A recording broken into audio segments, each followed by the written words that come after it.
We all know that transparency is important for municipal governments. We exist to serve our residents, and with that, transparency becomes very important. We need to make sure that what we do is open to the public. So today with us we have City Manager Doug Hewett to talk a little bit about transparency in lieu of, or in light of the website that we have launched to increase our transparency to the public. So Doug, thank you for coming with us today. A pleasure to have you on board. And can you share with us a little bit about what transparency means to you? Yeah, absolutely, absolutely. First, thanks for having me. Transparency to me means that we are being accountable to our residents. Without accountability to our residents, it makes it very difficult for us or the City Council to go back and say we need additional resources to provide additional services to the residents. And so by being transparent, we're able to give the public a view into what the daily operations of city government actually entails and actually help them understand the cost of city government. And how much have you've been in municipal government for how many years now? Almost 20. 20 years. So you've seen, I'm sure, quite a bit of change since when you started until where we're at now. Talk about that change. The greatest change as it relates to accountability is the growth of the internet. In days of old, as I like to call them, in order to be able to identify what it costs to do business, let's say in the city of Durham, it required us to actually call the city of Durham. Now that the city of Durham, like the city of Fayetteville, actually publishes its annual budget online, we're able to actually self-service, whether it's morning, afternoon, or even in the evening, to be able to tell what they're doing as it relates to their city budget. The same is true of the residents being able to engage with us. And by being able to have information online and on websites, people are able to send us emails, they're able to call us, but more importantly, able to find us. Because sometimes it's not even the fact that you don't know what question you want to ask, you don't know to whom you should be posing the question. So that's the greatest change over the last 20 years is the growth of the internet and the access to information. But with that access to information, we also have additional challenges. The number one challenge being, how do you sort through all of that data to be able to really find what it is that you want, and how are you able to also ensure that the data that you actually receive is valid and accurate? And that's the challenge of today that we have in the city of Fayetteville. And you mentioned the internet, which of course is huge. And so I know you had charged our office, Corporate Communications, with putting together a website that really puts all of the information in one spot that residents can find. You know, previously to this website launch, we have had information on our website. We get a couple 100,000 views a month on there. About 50% of that coming from mobile phones. And so people are really on the go and they're looking for that information. But, you know, a couple months ago when you charged us with doing that, it was interesting to see as I went through the website that all of that information was in disparate locations. And to your point, it is hard to find. Mm-hmm. And so really with the launch of this site, it's really increased our ability to find things more easily. So let's look at the site and take a peek at what we've done here. Okay.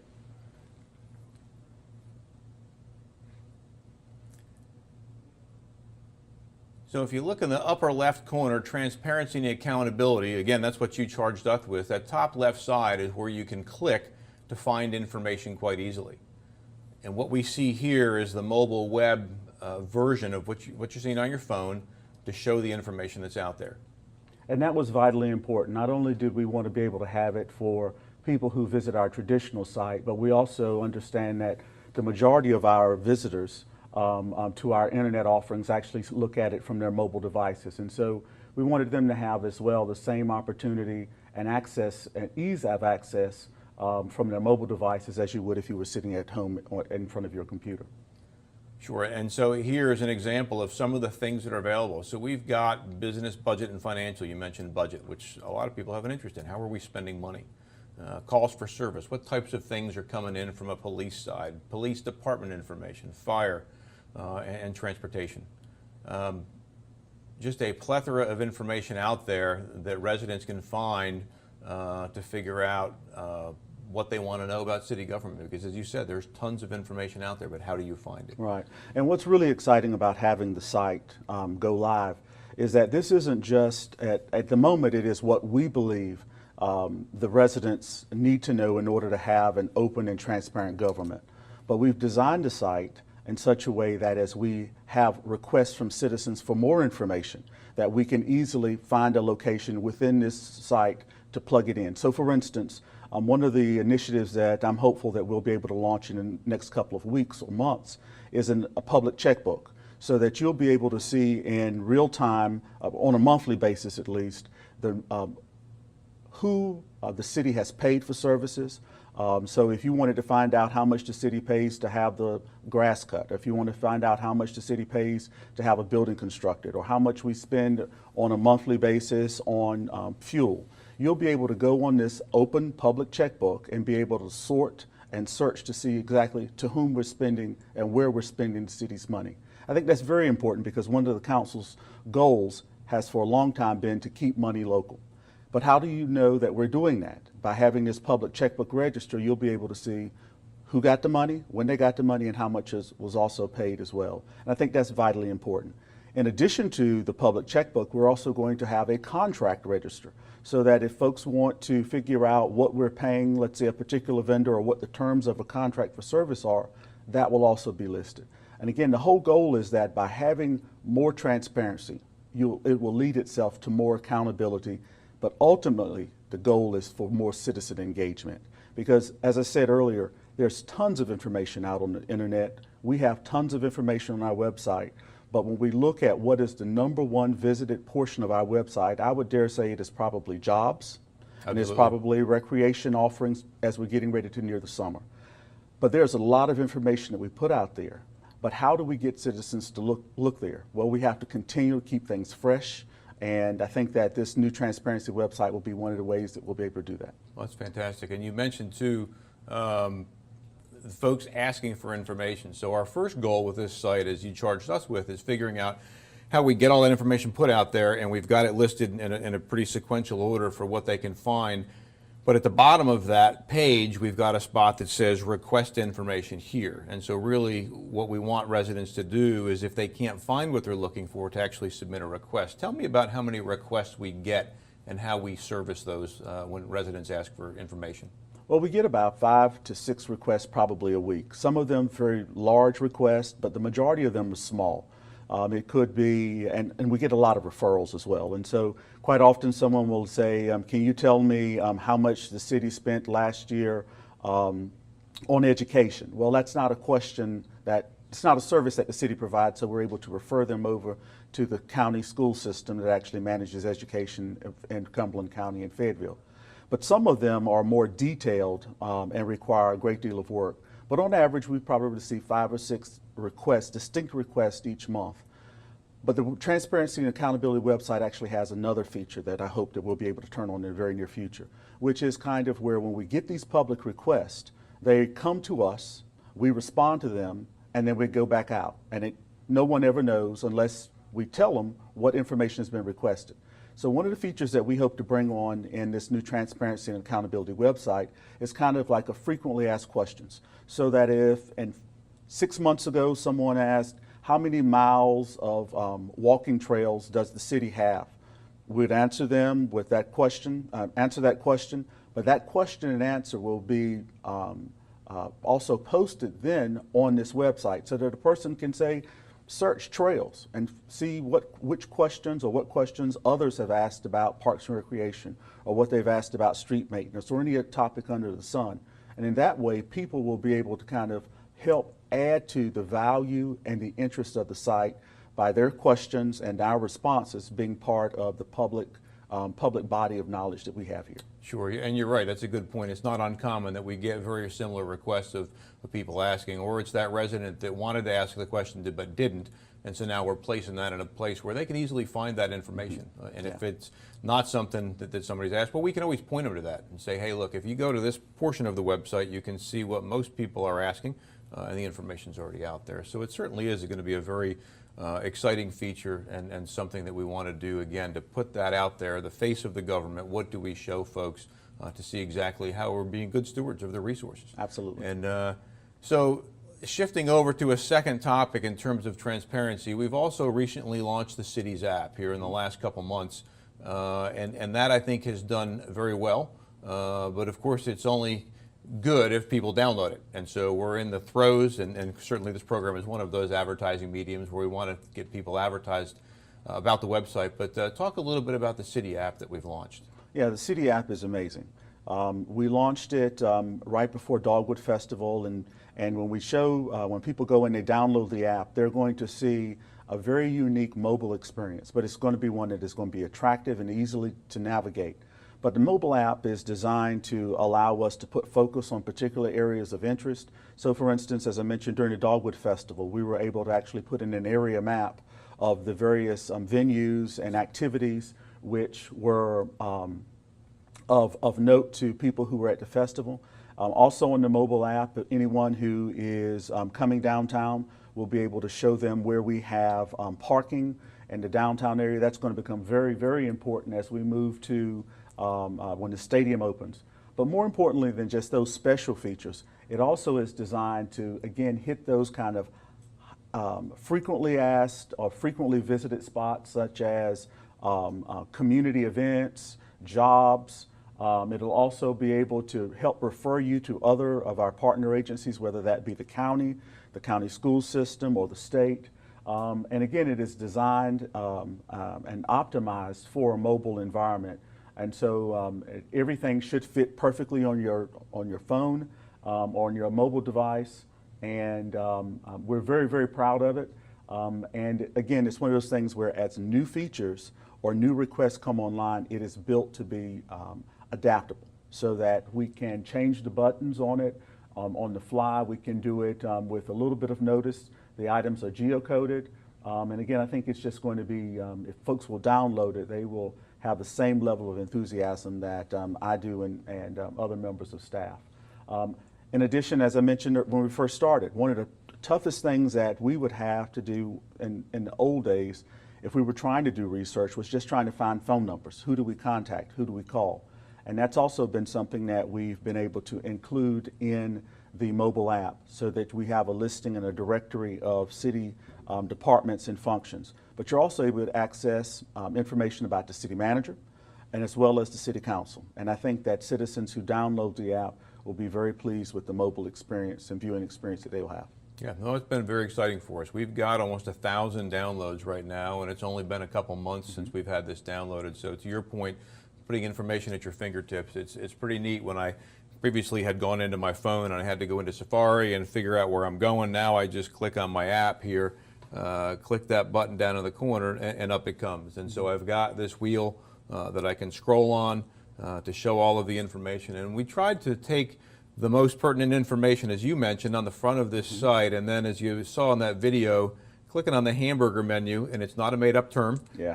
Well, it's an IT term, maybe information technology, but the little hamburger menu up in the corner brings back kind of a secondary menu, if you will. Shows you what is on there that is most clicked upon on our website. And there are a few other things on there, but if you wanted to figure out where parking is, if you wanted to learn about your council members, if you want to figure out how to subscribe to our newsletter. So the beauty of this is it's available in both Apple and Google Play, so our two predominant platforms. Right now, most of our downloads are Apple, actually by a fine margin. It's about 60-40, and so the Android platform may catch up. But again, you only have that information if you download it. That's so we true. really do strongly encourage people to download it.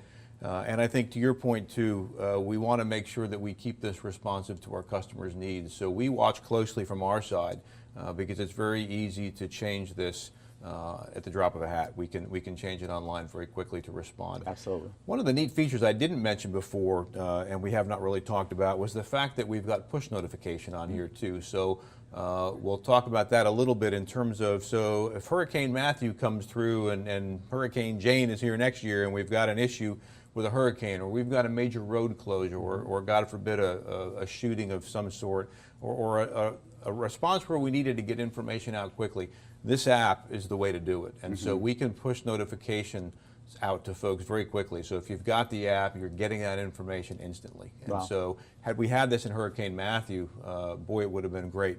But now we do. And so again, if we encourage folks to download, that really does help. But in addition to the city app, so we've got Transparency website going, really increases that outreach to our citizens in terms of what they get. We've got the app going in terms of getting information out to yet another platform where people might engage. The third thing, and again, you charged us with this several months ago now, was subscribing, or creating rather, an e-newsletter. Many organizations have already done this. I subscribe to a bunch myself because if I'm interested in that organization, I purposefully subscribe. The chances are I'm going to look at it. So you charged us with creating this e-newsletter, which we're going to look at here shortly, that we put out a couple times a month, and really I think has done quite well for the city in terms of getting out information in a push manner to those who are interested in finding out more about what we do for the city and really increasing that transparency. So tell me, and I probably put a little bit of words in your mouth here, but what was your reasoning behind us creating this newsletter? Well, one of the things about any communication is making sure that you're able to give timely but also engaging information to the public. And as you know better than I do, we have our website, we have our mobile app, we now have a transparency website, we have city conversations, we have the newsletter called City Happenings. But in addition to all of those things as well, we have public forums in City Council. We do interviews on local media, we hold press conferences, we do special issue news releases. We communicate an awful lot with the public, but it's still surprising to me and somewhat disappointing that we have something that happens and I will engage citizens and they'll say, I didn't know, I had no idea that that was ongoing. And so each one of those different platforms that I mentioned, each one of those vehicles, including the newsletter, has relevant information but is slightly tailored to a different audience. I think that for me, just as you, I get up every morning when I go to work and I open up my email, I will have a blog or an e-newsletter from one of my professional associations. And it's my hope that this City Happenings e-newsletter will grow over time and that instead of it being a couple times a month, that we'll be able to actually publish it once a month. But it is just right now just simply a vehicle. And it replaced what was a weekly report that could go on for 10, 15, or 20 pages, had great information, but it was too much information. And so what we've done with corporate communications help is to hopefully condense down that report into a usable and engaging communications vehicle, and I couldn't be more pleased with the result. Yeah, well, I'm glad you charged us with that in creating it. I think it's been very successful so far, but as with the app, those who get it have to subscribe. And so really to look at this, and you saw this a little bit in the video we were just showing a little while ago, but it's easy to subscribe. If you go to our website, in the top menu bar where it says subscribe to E's newsletter, click on that. It asks for your name, first name, last name, email, and then it'll send you a confirmation link. And then all you have to do is confirm that with the email and it comes back and it's pretty easy to get to. So subscribe to E News is the way to do it. Or again, if you've got the City app already downloaded and you go to that cool hamburger menu, it's one of the top buttons on there that says subscribe to E's newsletter. That's another way to get it. The good news, as I think I mentioned, is about 500 people so far have signed up. What I like about that number, and even though it's not huge right now, is that those 500 people have purposely subscribed to it, so there's a very good chance that they're reading it. And one of the things we're looking at from our side is to see what the click-through rate is, and that we've got a pretty decent opening rate. I want to say it's between 50% and 60%, but it's getting read, it's getting used, and people are continuing to subscribe to it and stay subscribed to it, which is important for us. So I think really those three things, transparency website, City app, and e-newsletter, are great examples of what we're doing to get the information out. One of the things you mentioned was that certain people go to certain things. I remember months ago going to a particular meeting I was at, and a lady stood up and said, well, what are you doing to communicate to the city? And before she could finish that, it was somewhat of a rhetorical question. She said, I don't read the newspaper, I don't subscribe to anything online, I'm not on social media, I don't listen to the radio, and I don't watch TV. Now, short of coming to knock on her door, there aren't too many other methods we can use to get out. But again, here, we are addressing people who are on the website, we are addressing people who use their phones, and we are addressing people who purposefully subscribe to newsletters because they're interested in that organization. So I think that gets us to our goal of trying to reach people in different places where they are at, so that the more platforms we're on, the more chances we have to reach out. Absolutely, and we left off the huge one, which was Facebook. We have a strong Facebook and Twitter and Instagram. I mean, if it's something that is new, corporate communications has been on the forefront of trying it out and trying to see how we can get in that space and engage residents, which is number one.